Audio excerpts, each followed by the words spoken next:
মহল থেকে মমতা ব্যানার্জি এখানে বলে দিয়েছেন বিরোধীরা যাচ্ছে, সে আদিবাসী হোক আর যেই হোক তাকে আটকাও, এদের আটকাতে হবে, না হলে পরে আমার অবস্থা খারাপ হয়ে যাবে, মানুষ আমার থেকে বিগড়ে গেছে এমনিতে, তোমরা বল প্রয়োগ করো।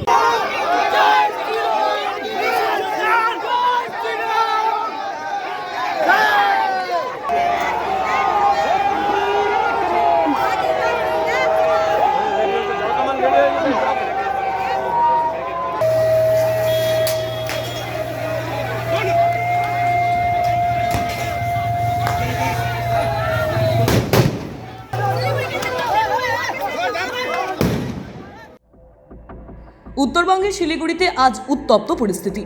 উত্তরকন্যা অভিযানের ডাক দিয়ে রাস্তায় নামলেন আদিবাসী সংগঠনের শত শত সমর্থক। অভিযোগ, দীর্ঘদিন ধরে পুলিশি নির্যাতন ও হয়রানি। সেই অভিযোগের প্রতিবাদেই আজকের এই মিছিল। সকাল থেকেই শিলিগুড়ির বিভিন্ন প্রান্ত থেকে মিছিল করে উত্তরকন্যার দিকে এগোতে থাকেন আন্দোলনকারীরা। আন্দোলনকারীদের অভিযোগ, সম্প্রতি একাধিক ঘটনায় তাদের উপর অন্যায়ভাবে চাপ সৃষ্টি করা হয়েছে, এমনকি মিথ্যা মামলায় ফাঁসানোরও চেষ্টা হয়েছে। পরিস্থিতি সামাল দিতে উত্তরকন্যা চত্বরে আগে থেকেই মোতায়েন ছিল বিশাল পুলিশ বাহিনী। ব্যারিকেড করে আটকানো হয় মিছিলের অগ্রগতি। প্রশাসনের তরফে জানানো হয়, অনুমতি ছাড়া সচিবালয় অভিমুখে মিছিল করার অনুমোদন নেই, কিন্তু ব্যারিকেড ভাঙার চেষ্টা হতেই উত্তেজনা ছড়িয়ে পড়ে গোটা এলাকায়। আন্দোলনকারীদের সঙ্গে পুলিশের ধস্তাধস্তি শুরু হয়। পরিস্থিতি নিয়ন্ত্রণে আনতে লাঠিচার্জের অভিযোগ ওঠে পুলিশের বিরুদ্ধে। পরে ভিড় ছত্রভঙ্গ করতে কাঁদানে গ্যাসের শেলও ছোড়া হয়। মুহূর্তের মধ্যেই ধোঁয়ায় ঢেকে যায় গোটা এলাকা। দিশেহারা হয়ে পড়েন অনেকেই। কয়েকজন আন্দোলনকারী অসুস্থ হয়ে পড়েছেন বলেও জানা গিয়েছে।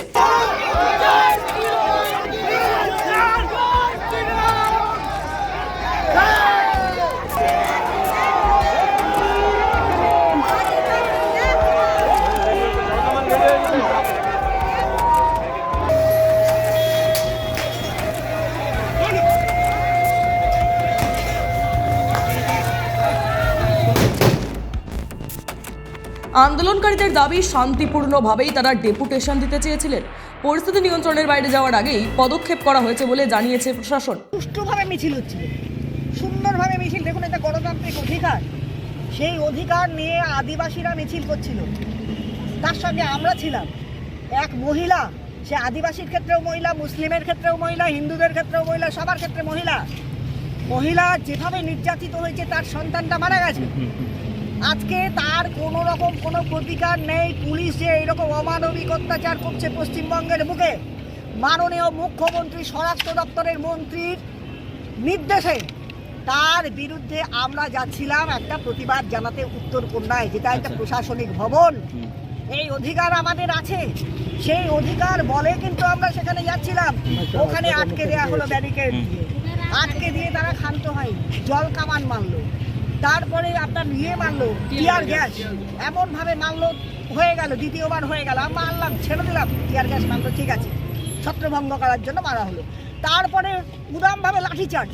আপনি হয়তো হয়েছেন, আমার লাগলে এই যে আমার সঙ্গে এই মেয়েটিকে এরকম ভাবে করেছে। সেখানে পুলিশ বলছে আপনাদের এই মিছিল থেকে পুলিশকে ঢিল মারা হয়েছে এবং ব্যারিকেড ভাঙার চেষ্টা হয়েছে। এখানে আমরা কোনো ঢিল হাতে করে আসিনি। সত্যি কথা, পুলিশের বিরুদ্ধেই তো আন্দোলন। আজকে পুলিশ স্বরাষ্ট্র দপ্তরের মন্ত্রী, মুখ্যমন্ত্রী হচ্ছে স্বরাষ্ট্র দপ্তরের মন্ত্রী, আজকে তার নির্দেশে এগুলো হয়েছে, অন্যায় হয়েছে, সেইটার প্রতিবাদ জানাতে আমরা। পুলিশ কি কথা ঢাকতে চাইলো নাকি, যে পুলিশে নিজের ব্যর্থতা ঢাকতে চেষ্টা করে? মহল থেকে মমতা ব্যানার্জি এখানে বলে দিয়েছেন বিরোধীরা যাচ্ছে, সে আদিবাসী হোক আর যেই হোক তাকে আটকাও, এদের আটকাতে হবে, না হলে পরে আমার অবস্থা খারাপ হয়ে যাবে, মানুষ আমার থেকে বিগড়ে গেছে এমনিতে, তোমরা বল প্রয়োগ করো। তাই তো আজকে এই অবস্থা হয়েছে। বলুন, এই যে পুলিশ বাহিনী, কেন কেন এত পুলিশ বাহিনী? দেখুন, আপনারা ছবিটা তুলুন, ওনাদের যত লোকের থেকে পুলিশ বাহিনী কেন দেওয়া হয়েছে? আপনারা ক্যামেরাটা ঘুরিয়ে ছবি তুলুন। এ কোন পশ্চিমবঙ্গ? এ কোন মুখ্যমন্ত্রী পশ্চিমবঙ্গের? এ মানে অযথা পশ্চিমবঙ্গকে হেরাস করছে। মুখ্যমন্ত্রীর পদত্যাগ অবিলম্বে করতে হবে। পশ্চিমবঙ্গ থেকে আমরা অবিলম্বে পদত্যাগ চাই। এই অপরার্থ মুখ্যমন্ত্রী, অসভ্য মুখ্যমন্ত্রী, মানে মিথ্যাবাদী মুখ্যমন্ত্রীর পদত্যাগ আমরা চাই। ঘটনাকে ঘিরে রাজনৈতিক মহলেও শুরু হয়েছে চাপানুতর। বিরোধীদের অভিযোগ, গণতান্ত্রিক আন্দোলন দমাতেই অতিরিক্ত বল প্রয়োগ করা হয়েছে। যদিও শাসক দলের বক্তব্য, অশান্তি সৃষ্টির চেষ্টা বরদাস্ত করা হবে না।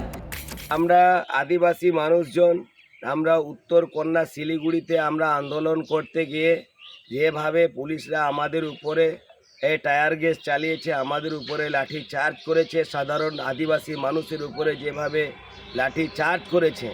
আমরা দিকে দিকে দেখেছেন, আমরা আন্দোলন করতে গিয়ে, আমরা আদিবাসী সমাজের মানুষের কথা বলতে, আমাদের উত্তরবঙ্গের যারা বঞ্চিত মানুষের কথা বলতে গিয়ে, এই উত্তরকন্যা অভিযান করতে গিয়ে, আমরা সত্যি কথা বলার জন্যে, আমরা গণতন্ত্রভাবে আন্দোলন করতে গিয়ে যেভাবে আমাদের উপরে পুলিশরা লাঠি চার্জ করেছে আপনারা মানুষজন দেখেছে, কিন্তু আমরা থেমে থাকিনি, আরও বৃহত্তর আন্দোলন আমরা করে দেখাবো এবং আন্দোলন করব।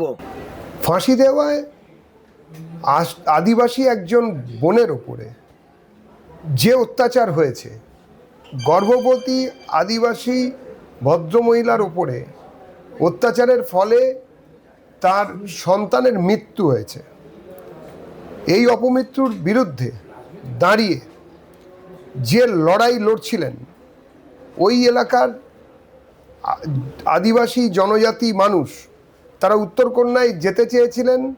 এই অত্যাচারের প্রতিবাদ স্বরূপ তারা উত্তরকন্যায় গিয়ে একটা প্রতিবাদ পত্র ইত্যাদি জমা দিতে চেষ্টা করেছিলেন। পুলিশের মাত্রাধিক প্ররোচনায় পুরো বিষয়টি একটা অদ্ভুত রণক্ষেত্র চেহারা নিল। আমরা দেখতে পেলাম শান্তিপ্রিয় উত্তরবঙ্গের আদিবাসী সমাজ, তাদের ওপরে এই পশ্চিমবঙ্গের একটি নির্বাচিত সরকার, যা কিনা কখনোই রাজ্য সরকার হতে পারেনি, শুধুমাত্র তৃণমূল সরকারেই পর্যবসিত হয়ে আছে, সেই সরকার নির্লজ্জভাবে যারা অত্যাচার করেছে তাদের বিরুদ্ধে কোনো রকম ব্যবস্থা না নিয়ে উল্টো দিকে যারা অত্যাচারিত হলেন, যাদের জল জঙ্গল পরিবার মহিলাদের সম্ভ্রম জমি সব কিছু চুরি হয়ে গেল, প্রতিনিয়ত যাদের প্রতারিত হতে হচ্ছে এই পশ্চিমবাংলায়, তারা যখন আন্দোলন করতে গেলেন তাদের উপরে প্রথমে কাঁদানে গ্যাস, তারপরে জলকামান, লাঠিচার্জ এবং ন্যাক্কারজনকভাবে এই আদিবাসী সমাজের যারা প্রতিনিধি তাদের উপর অত্যাচার করা হলো প্রকাশ্যে পুলিশের দ্বারা। আমরা এর বিরুদ্ধে প্রচণ্ড ঘৃণা প্রকাশ করছি। এই মুহূর্তে উত্তরকন্যা চত্বর ও সংলগ্ন এলাকায় কড়া পুলিশি নজরদারি চলছে। পরিস্থিতি আপাতত নিয়ন্ত্রণে থাকলেও এলাকায় উত্তেজনা এখনো বজায় রয়েছে। টাইমস নাও খবর।